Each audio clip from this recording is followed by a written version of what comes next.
नमस्कार, मैं हूं आयुष कुमार और आप देख रहे हैं अबुआ दिशुम अबुआ राज। सबसे पहले आज की बड़ी खबर, होटवार जेल के 3 अधिकारियों को ईडी का समन जारी हुआ है। ईडी ने होटवार जेल के 3 अधिकारियों को समन भेजा है। क्लर्क दानिश, जेल अधीक्षक हामिद अख्तर, जेलर नसीम को ईडी का समन भेजा गया है। क्लर्क दानिश को 7 नवंबर को पेश होने के लिए समन जारी किया गया है। जेलर नसीम को 8 नवंबर को पूछताछ के लिए समन भेजा गया है। बड़ी खबर, राजधानी रांची में होटवार जेल के अधिकारियों को ईडी ने समन भेजा है। क्लर्क दानिश, जेल अधीक्षक हामिद अख्तर, जेलर नसीम को ईडी का समन है।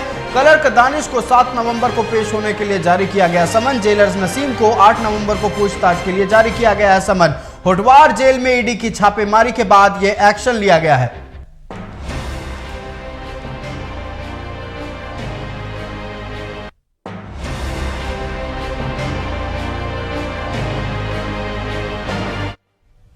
झारखंड में ईडी की कार्रवाई को लेकर राजनीति तेज हो गई है। एक तरफ जहां ईडी के अधिकारियों को जेल से ही टारगेट करने की खबर सुर्खियों में है, वहीं बीजेपी इस मुद्दे को लेकर हेमंत सरकार को कटघरे में खड़ा कर रही है। बीजेपी प्रवक्ता का कहना है कि ईडी को रोकने के लिए हेमंत सरकार ने पूरा तंत्र लगा रखा है। वहीं बीजेपी के आरोपों पर कांग्रेस ने भी पलटवार किया है।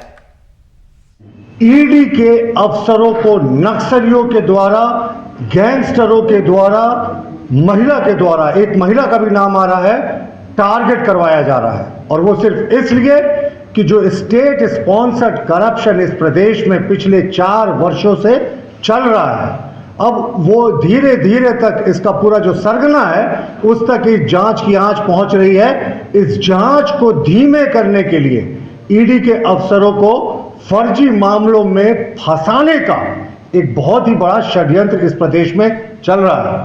आप देखिए, हाल में तमाम मीडिया में ये खबरें आई कि एक बड़े दुर्दांत नक्सली, जो एक बड़े दुर्दांत नक्सली संगठन का प्रमुख है, उससे मदद मांगी गई। उससे बात की गई कि आप अपने सहयोगियों को ईडी के अफसरों के घर के बगल में रखवाने का कृपा करें, उससे फिर उसके बाद ईडी के अफसरों को हम टारगेट करेंगे। इस राज्य में भारतीय जनता पार्टी के पास कोई मुद्दा बचा नहीं। जिस प्रकार राज्य सरकार ने नौकरियों का द्वार खोल दिया है, राज्य के अंतिम व्यक्ति तक विकास की किरण पहुंचाने का पूरी प्रतिबद्धता के साथ, संजीदगी के साथ काम हो रहा है, तो कहीं न कहीं ये बेचैनी और एक छटपटाहट भारतीय जनता पार्टी में समा गई। रांची में कांग्रेस कार्यकारी अध्यक्ष गीता कोड़ा के अटकलों पर मंत्री रामेश्वर उरांव ने बयान दिया। उन्होंने कहा कि कांग्रेस बड़ी पार्टी है, किसी के जाने से कोई फर्क नहीं पड़ता है।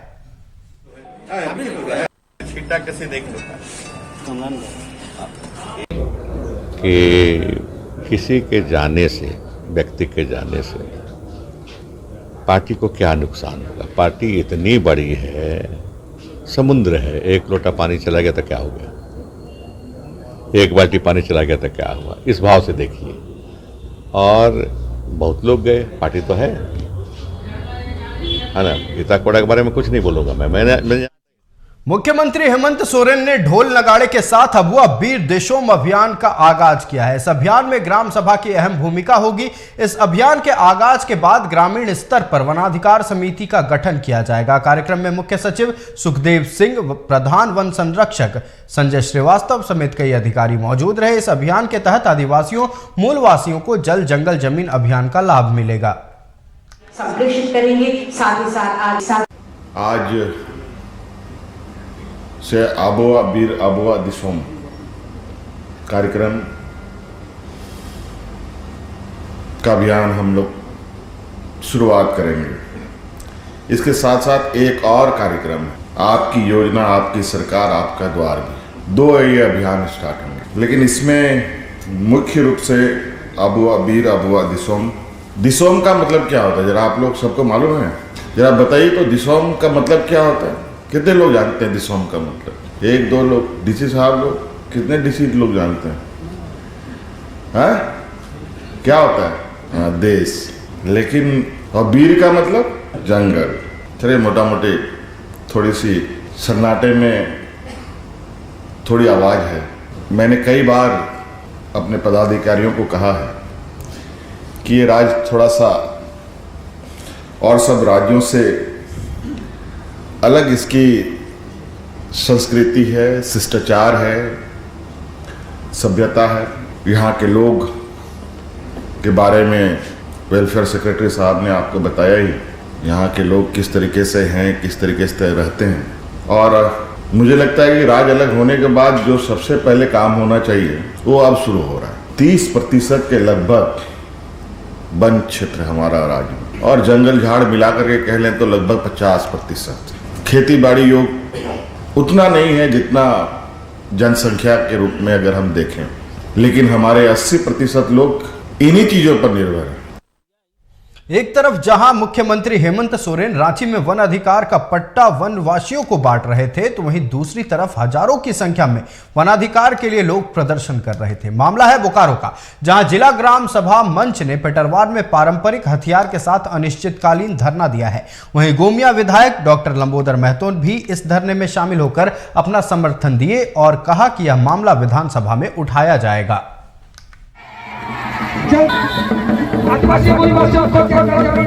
हमारा मांग है कि जल, जंगल और जमीन की रक्षा करने के लिए जो वन अधिकार कानून 2006 पारित है, पूरी तरह से जिला प्रशासन और राज्य सरकार इस कानून को लागू करने में पूरी तरह से फेल है, पूरी तरह से नाकाम है।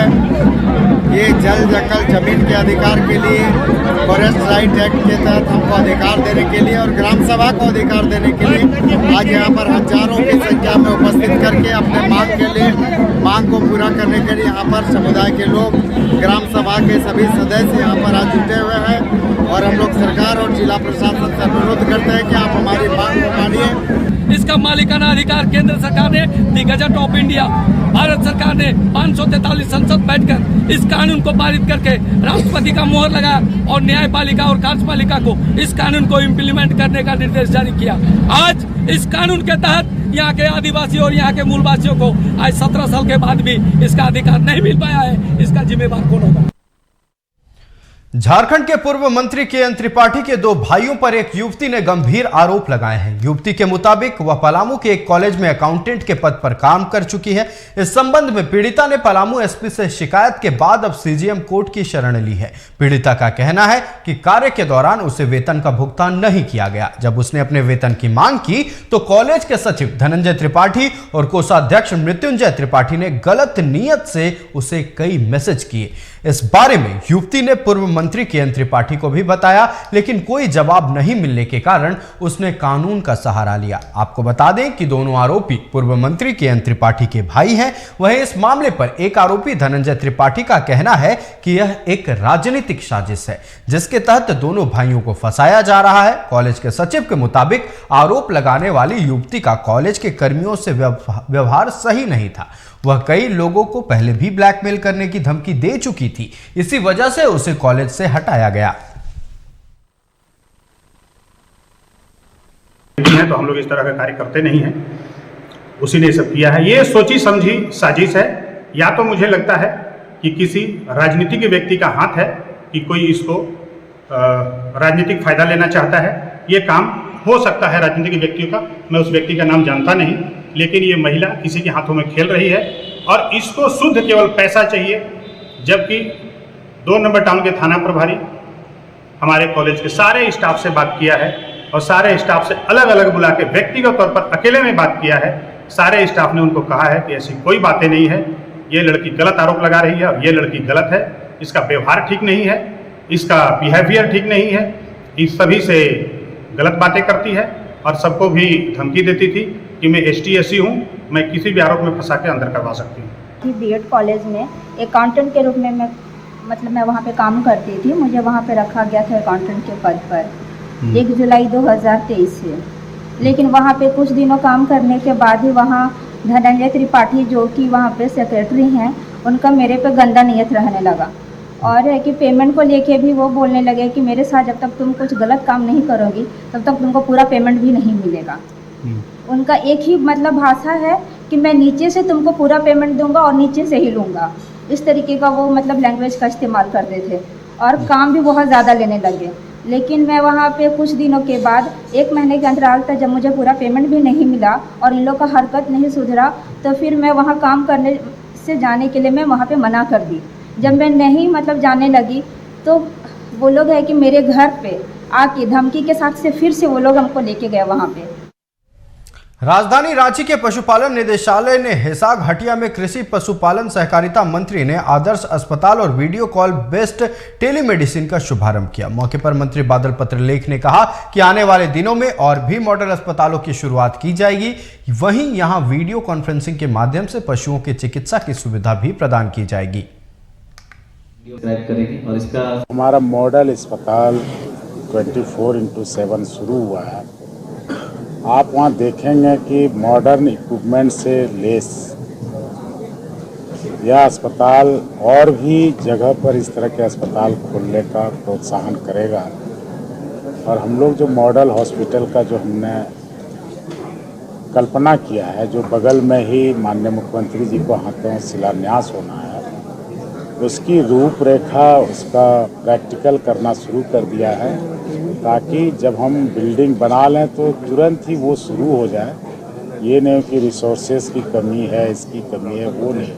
हम पहले ही हमारा जो बिल्डिंग था उसको जीर्णोद्धार किए और उसमें कम बजट में बिल्कुल अलग से पैसे नहीं लेकर